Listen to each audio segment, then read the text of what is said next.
नमस्कार दोस्तों, रिएक्शन में विलेज में आप सबका स्वागत है। खेसारी लाल यादव जी का काफी जो जोरों शोर से रिलीज हुआ गाना ललका टी शर्ट वाला अन्नपूर्णा फिल्म से एक दिन में 2 मिलियन से ऊपर व्यूज आ चुके हैं और 1.5 लाख से ऊपर लाइक आ चुके हैं, जो काफी अच्छा है। और मेरे को लग रहा है गाना बहुत जल्दी 10 मिलियन क्रॉस कर जाएगा। इस गाने को अखिलेश कश्यप जी ने लिखा था और म्यूजिक आर्या शर्मा ने दिया था। हम सब जानते हैं कि आर्या शर्मा काफी अच्छा म्यूजिक देते हैं, म्यूजिक तो इसमें अच्छा है ही, और उनके साथ यामिनी सिंह ने बहुत जोरदार डांस भी किया है और शिल्पी राजू खेसारी जी का आवाज भी एकदम जमा है।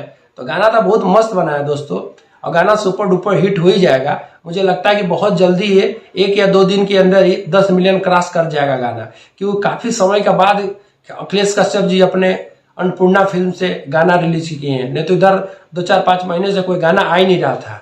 काफी जोरों शोर से इसका प्रचार भी किया गया था और गाना अच्छे से रिलीज हुआ, काफी धूम मचा रहा है।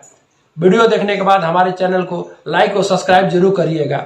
अगले वीडियो फिर मिलते हैं। नमस्कार।